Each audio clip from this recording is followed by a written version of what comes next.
Jesus को ना मानने वाला ईसाई नहीं हो सकता, मोहम्मद को ना मानने वाला मुसलमान नहीं हो सकता।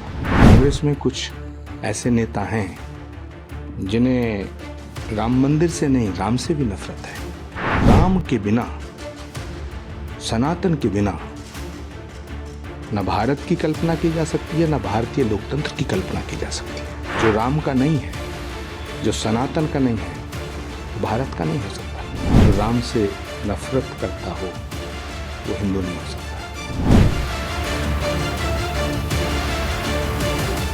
नमस्कार, मैं नियाज खान और आप देख रहे हैं एनएमएफ न्यूज। देश के 5 राज्यों में विधानसभा चुनाव हो रहे हैं और इन राज्यों में मजबूती के साथ चुनाव लड़ रही बीजेपी विकास से जुड़े मुद्दों के साथ साथ अयोध्या में बन रहे भव्य राम मंदिर का भी खूब बखान कर रही है।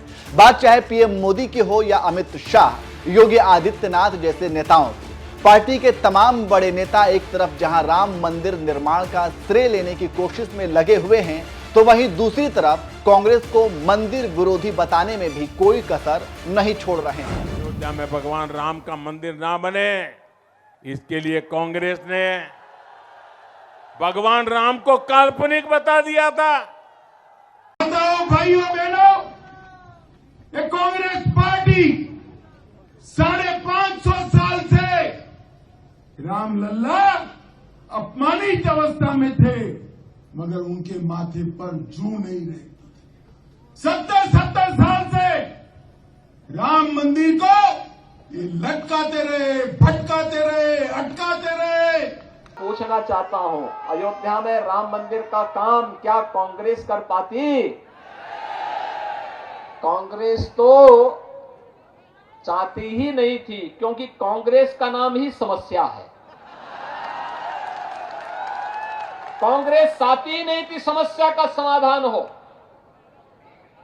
कांग्रेस ने तो कह दिया था कि नहीं, कोई परिवर्तन नहीं होना चाहिए।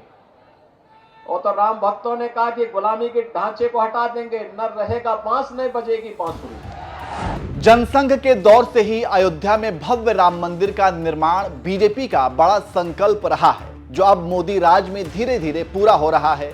लेकिन हैरानी की बात तो यह है कि राम मंदिर के पक्ष में आए सुप्रीम कोर्ट के ऐतिहासिक फैसले से पहले कांग्रेस के तमाम बड़े नेता राम मंदिर निर्माण की बात करने से भी कतराते थे। यही वजह है कि एक तरफ जहां बीजेपी के तमाम नेता राम मंदिर के बहाने कांग्रेस को कोसने में लगे हुए हैं, तो वहीं दूसरी तरफ दिग्गज कांग्रेस नेता आचार्य प्रमोद कृष्णन भी अपनी पार्टी के नेताओं को नहीं बख्श रहे हैं। एक बयान में प्रमोद कृष्णन ने कहा, जिसे जीसस में यकीन ना हो वह ईसाई नहीं हो सकता और पैगंबर को ना मानने वाला मुसलमान नहीं हो सकता है।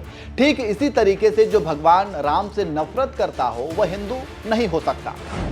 जीसस को ना मानने वाला ईसाई नहीं हो सकता, मोहम्मद को ना मानने वाला मुसलमान नहीं हो सकता। ठीक इसी तरह जो राम से नफरत करता हो वो हिंदू नहीं हो सकता।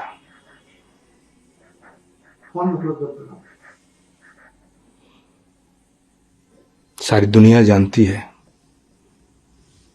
राम मंदिर को रोकने के जो प्रयास हुए उससे करोड़ों सनातन धर्म को मानने वाले करोड़ों लोगों की आस्था को ठेस पहुंची। अब ये सवाल कि राम से नफरत कौन करता है, राम से मोहब्बत, प्रेम और राम के प्रति श्रद्धा किसकी है, मुझे नहीं लगता कि अब इस रहस्य पे कोई पर्दा गिरा हुआ रह गया है। देश के रक्षा मंत्री राजनाथ सिंह के खिलाफ लखनऊ से चुनाव लड़ चुके कांग्रेस नेता प्रमोद कृष्णम राम मंदिर के मुद्दे पर अपनी ही पार्टी के नेताओं की क्लास लगाने में लगे हुए हैं। उन्होंने आगे कहा, सारी दुनिया जानती है कि राम मंदिर के निर्माण को रोकने के लिए प्रयास हुए, जिसे सनातन धर्म में विश्वास रखने वाले करोड़ों लोगों की आस्था को ठेस पहुंची है। कांग्रेस में कुछ ऐसे नेता हैं जिन्हें राम मंदिर से नहीं, राम से भी नफरत है। नहीं, पार्टी का हिस्सा होने का मतलब ये नहीं है कि सच को सच और झूठ को झूठ ना कहा जाए। कांग्रेस पार्टी हिंदू विरोधी नहीं है, कांग्रेस पार्टी महात्मा गांधी की पार्टी है, जिनकी हर एक प्रार्थना की सभा की शुरुआत होती थी रघुपति राघव राजा राम, पतित पावन सीताराम। तो कांग्रेस पार्टी हिंदू विरोधी कैसे हो सकती है? और अगर कांग्रेस पार्टी हिंदू विरोधी है तो महात्मा गांधी की फॉलोअर नहीं हो सकती है। नहीं, आपने भी कहा ना कांग्रेस के कुछ लोग जो है वो नफरत करते हैं राम से। कौन लोग हैं वो? फिर वो पार्टी के कुछ लोग हैं, कौन है? आप भी जानते हैं। नहीं, आप बताइए कि मैं तो जानता हूं या कोई जानता नहीं जानता है, तो सवाल आपसे पूछ रहा हूं। राजनीति में भाषा होती है वो सांकेतिक होती है। मेरी किसी से निजी दुश्मनी थोड़ी है और मैं किसी के विषय में निजी बात थोड़ी करूंगा, लेकिन जो मैंने महसूस किया है कि कांग्रेस में कुछ ऐसे नेता हैं जिन्हें राम मंदिर से नहीं, राम से भी नफरत है। हिंदुत्व से नहीं, हिंदू शब्द से नफरत है। हिंदू धर्मगुरुओं को अपमान करना चाहते हैं। उनको अच्छा नहीं लगता कि कोई हिंदू धर्मगुरु पार्टी में रहे।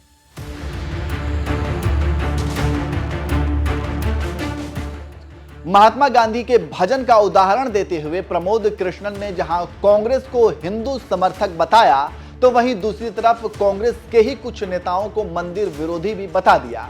लेकिन यह नहीं बताया कि वे कौन नेता हैं जो अयोध्या में बन रहे भव्य राम मंदिर का विरोध कर रहे हैं। वैसे आपको बता दें, कांग्रेस पर राम मंदिर निर्माण के विरोध का आरोप पिछले कई सालों से लगता रहा है। जब 6 दिसंबर 1992 को अयोध्या में विवादित स्थल के पास बाबरी मस्जिद को गिराया गया था, उस वक्त सत्ता में कांग्रेस की ही सरकार थी और देश के प्रधानमंत्री नरसिम्हा राव थे, जिन्होंने ऐलान कर दिया था कि सरकार मस्जिद के टूटे हुए ढांचे की मरम्मत कर देगी। इस घोषणा ने राम मंदिर आंदोलन से जुड़े लोगों को आहत तो किया ही, आम हिंदुओं ने भी कांग्रेस से दूरी बनानी शुरू कर दी। इतना ही नहीं, वरिष्ठ पत्रकार राशिद किदवई के मुताबिक 1991 में कांग्रेस ने फैजाबाद से अयोध्या तक शांति मार्च भी निकाली थी। इस मार्च का नेतृत्व नवल किशोर शर्मा कर रहे थे, जिसमें करीब 1000 लोग ही शामिल हुए। लेकिन इसके अगले दिन जब वहां पर विश्व हिंदू परिषद ने जुलूस निकाला तो लाखों की भीड़ उमड़ पड़ी। कांग्रेस पार्टी लोगों की भावनाओं को समझ नहीं पाई या समझकर भी इसकी अनदेखी करती रही। हालांकि मंदिर का ताला खुलवाने में राजीव गांधी ने अहम भूमिका निभाई, लेकिन इस मुद्दे पर पार्टी की विचारधारा में कोई स्पष्टता नहीं दिखी। इसलिए अब कांग्रेस को ना माया मिली ना राम।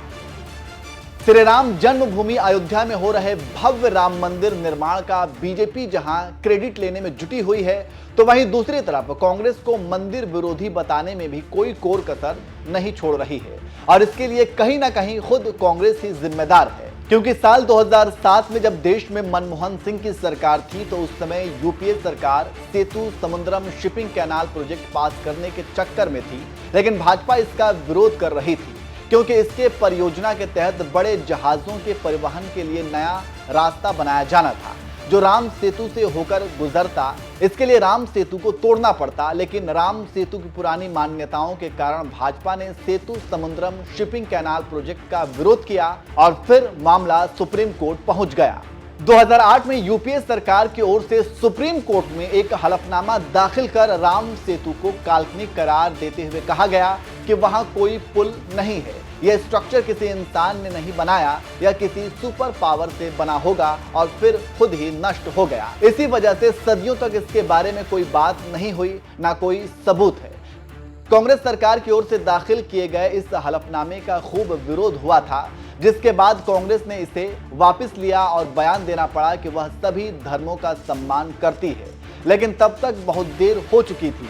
बीजेपी ने इस मुद्दे के बहाने कांग्रेस को राम विरोधी बताने में कोई कसर नहीं छोड़ी और अब तो आचार्य प्रमोद कृष्णम जैसे कांग्रेस के अपने ही नेता पार्टी को राम मंदिर के मुद्दे पर घेरने में लगे हुए हैं। बहरहाल इस पूरे मामले में आपका क्या कहना है, अपनी राय हमें कमेंट करके जरूर बताएं।